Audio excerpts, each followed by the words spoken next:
నమస్తే, welcome to our channel. నేను అంకిత.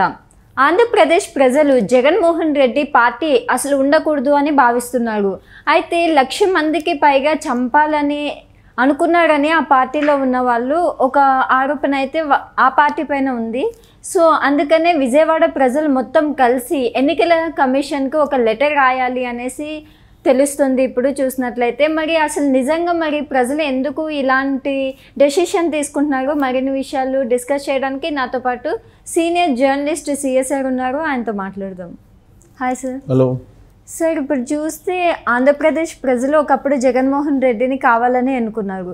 ఇప్పుడు చూస్తుంటే జగన్మోహన్ రెడ్డి పార్టీ అసలు ఉండకూడదు అనేసి అనుకుంటున్నారు. అంటే అసలు 1,00,000 మందికి పైగా జనాల్ని చంపాలని వాళ్ళు నిజంగానే కుట్ర చేశారా? ఇప్పుడు ఆ విషయాన్ని ఆయన కుట్ర చేశాడు అనేటువంటి విషయాన్ని ఆంధ్రప్రదేశ్ ప్రభుత్వమే చెప్తుంది, అనుమానిస్తుంది. ఆ మేరకు కేసు కూడా ఫైల్ అయిపోయింది. ఉషాద్రి అలాగే కోమటి రామ్మోహన్ అనేటువంటి ఇద్దరిని అరెస్ట్ చేశారు. పడవలు ప్రకాశం బ్యారేజీ వైపు వదిలేరు అనే ఆరోపణలతో వాళ్ళిద్దరిని అరెస్ట్ చేశారు, విచారిస్తున్నారు. దీని వెనుక పెద్ద కుట్ర దాగి ఉంది అనేది ఆంధ్రప్రదేశ్ ప్రభుత్వం భావిస్తుంది. ఆ మేరకు కేసులు కూడా పెట్టారు. కేసులు పెట్టిన తర్వాత ఇప్పుడు ఆంధ్రప్రదేశ్ ముఖ్యమంత్రి చంద్రబాబు నాయుడు గారు ఏం చెప్తున్నారు? 1,00,000 మంది ప్రజల్ని నీళ్ళల్లో ముంచేయటానికి, వరదల్లో ఆయన కొట్టుకొని పోయేలాగా చేశాడు, ప్లాన్ చేశారు. కాబట్టి వైఎస్ఆర్ కాంగ్రెస్ పార్టీ అసలు అవసరమా? వైఎస్ఆర్ కాంగ్రెస్ పార్టీ సమాజానికి హాని చేసే కుట్ర పండింది కాబట్టి అసలు ఆ పార్టీని రద్దు చేయాలి. ఆ పార్టీ ఉండకూడదు. అసలు ఒకవేళ ఉంటే కనుక ఇది సమాజానికే ప్రమాదము అనేటువంటి ఒక అభిప్రాయాన్ని వ్యక్తం చేస్తున్నారు. ప్లస్ ఇప్పుడు ఆ పార్టీ వల్ల ఆంధ్రప్రదేశ్ ప్రజలకు ఏమన్నా మేలుందా అని అంటే కీడు ఉంది తప్పితే మేలు లేదు అనేది ఇంకొక వాదన కూడా వినిపిస్తుంది. బుడమేరు పొంగిన తర్వాత అక్కడ ఉన్నటువంటి గ్రామాలన్నీ మునిగిపోయాయి.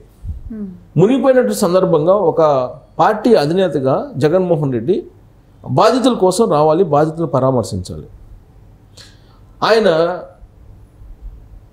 రాజశేఖర రెడ్డి వర్ధంతి సందర్భంగా ఇడుపులపై వచ్చి నామకే వాస్తిగా ఇక్కడికి వచ్చి జస్ట్ అంటే కనిపించి వెళ్ళిపోయారు. ముంపు ప్రాంతాలకి జస్ట్ అలా విజిట్ చేసేసి ఫోటోలు తీసుకుని వెళ్ళిపోయారు. ఇది వాస్తవం. బాధ్యతాయుతమైనటువంటి నాయకుడు కనుక అయితే బుడమేరు ముంపు ప్రాంతాల్లో ఉండాలి. సీఎం చంద్రబాబు నాయుడు గారు ఏ విధంగా అయితే 5 రోజులు 4 రోజుల నీళ్ళల్లో ఉండి, వరద నీళ్ళల్లో ఉండి సహాయ సహకారాలు అందించారో అదే తరహాలో జగన్మోహన్ రెడ్డి గారు కూడా అందించాలి. కానీ ఆయన బాధ్యత రాహిత్యంగా ఏం చేశారు? జస్ట్ అలా కనిపించేసేసి వెళ్ళిపోయారు. యలహంక ప్యాలెస్కి వెళ్ళిపోయారు. అంటే ప్రజల పట్ల బాధ్యత రాహిత్యం అనేది చాలా క్లియర్గా కనిపిస్తూ ఉంది. ప్లస్ ఆయన ₹1,00,00,000 సహాయం అన్నారు. ఎక్కడ ప్రకటించారో తెలియదు.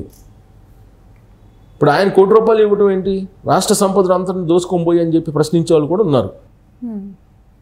ఆయన దగ్గర అసలు టోటల్గా ఆయనే వచ్చేసి మొత్తం ఆయన ఆదుకున్నా కానీ ఎవరు కాదనరు కదా. అది ఆదుకోకపోగా ప్రకాశం బ్యారేజీని కూల్చేస్తే కింద ఉండేటువంటి 1,00,000 మంది విజయవాడ వాసులు నీళ్ళలో కొట్టుకొని పోయేలాగా కుట్ర పన్నారు అనేటువంటి ఒక ఆరోపణ బలంగా ప్రభుత్వం వైపు నుంచి వస్తుంది. దీంతో ప్రజలు కూడా జగన్మోహన్ రెడ్డి ఇలాంటి ప్లాన్ చేశారు అనేటువంటి అభిప్రాయానికి వచ్చారు. అందుకే భవిష్యత్తులో ఆంధ్రప్రదేశ్ బాగుపడాలంటే లేదా ఆంధ్రప్రదేశ్కి హాని జరగకుండా ఉండాలంటే వైఎస్ఆర్ కాంగ్రెస్ పార్టీ వైకామా పార్టీ అని అంటున్నారు ఈ మధ్యకాలంలో. దాన్ని వైకాపా పార్టీ అంటారు మామూలుగా, వైకామా పార్టీ అంటున్నారు. ఇప్పుడు జరిగినటువంటి సంఘటనలు, ఆ మధ్యకాలంలో వరదలకు ముందు జరిగినటువంటి సంఘటనలు అన్నీ బయటకు వచ్చాయి కదా. ఆ పార్టీలో ఉండేటువంటి వాళ్ళ రాసలీల వ్యవహారాలు ఒక్కోటి అన్నీ వరుసగా బయటకు వచ్చాయి. అందుకని వైకామా పార్టీ అంటున్నారు దాన్ని ఈ మధ్యకాలంలో ప్రత్యర్థి పార్టీలు. సో ఇప్పుడు ఆ వైకామా పార్టీని రద్దు చేయాలి అనేది ప్రజల నుంచి వస్తున్నటువంటి డిమాండ్.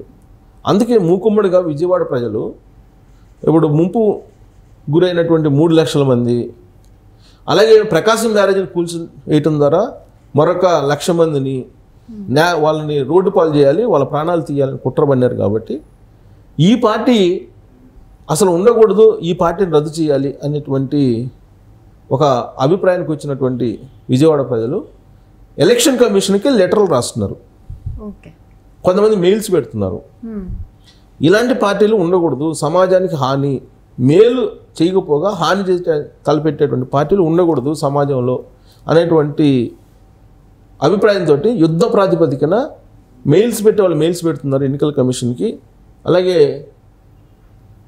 ఆన్ పేపర్ రాసి సంతకాలు పెట్టి పంపించేవాళ్ళు పంపిస్తున్నారు. రాష్ట్రపతికి లెటర్లు రాస్తున్నారు. అలాగే కేంద్ర హోంశాఖకి లెటర్లు రాస్తున్నారు. విజయవాడలో ఉండేటువంటి పౌర సంఘాలు, ప్రజా సంఘాలు, అలాగే సామాన్య పౌరులు కూడా ఈ మొత్తం వైఎస్ఆర్ కాంగ్రెస్ పార్టీని రద్దు చేయాలి. ఈ పార్టీ వరదలు విపత్తు సంభవించినప్పుడు ఆదుకోకపోగా ఆదుకున్నటువంటి ప్రభుత్వాన్ని బదనాం చేయడంతో పాటు హాని తలపెట్టేలా ఇప్పుడు 3 పడవలను వదిలేరు వాళ్ళు. ఈ 3 పడవలు ప్రకాశం బ్యారేజీకి సంబంధించినటువంటి ఆ గేట్లని చిన్నాభిన్నం చేసేటువంటి ప్రయత్నం చేశారు. అవి గుద్దుకున్నాయి. అలాగే అక్కడ ఉండేటువంటి ఇనుప కమ్మీలు కూడా వాటిని కూడా డ్యామేజ్ చేయాలనేటువంటి ప్రయత్నం చేశారు. బై గాడ్ గ్రేస్ అది నెరవేరలేదు. ఒకవేళ కనుక వాళ్ళు వేసినటువంటి ప్లాను జరిగినట్టయితే, వర్కౌట్ అయినట్టయితే, వాళ్ళు వేసిన ప్లాన్ నెరవేరినట్టయితే మొత్తం ప్రకాశం బ్యారేజ్ నుంచి దాదాపు 1,00,000 మందికి ప్రాణహాని ఉండేది.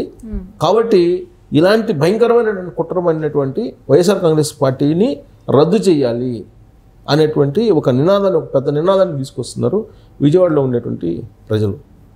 సో దీన్ని మరి ఎలక్షన్ కమిషన్ తీసుకుంటుందా? ఎలక్షన్ కమిషన్ అయితే చాలా సీరియస్గా ఎలక్షన్ కమిషన్కి కంప్లైంట్ పంపించారు విత్ ఎవిడెన్సెస్. ఎందుకంటే ఆల్రెడీ కేసు బుక్ అయింది.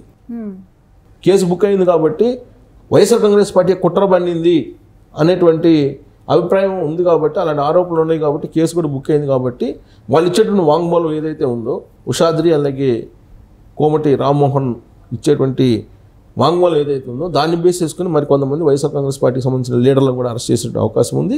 ఈ కేసుకు సంబంధించి మొత్తం ఇన్వెస్టిగేషన్లో ఉంది. ఖచ్చితంగా ఇది కుట్ర పన్నారు. వీళ్ళు ప్రకాశం బ్యారేజ్ని కూల్చేయడానికి 1,00,000 మంది ప్రాణాలని తీసేయడానికి కుట్ర పన్నారు.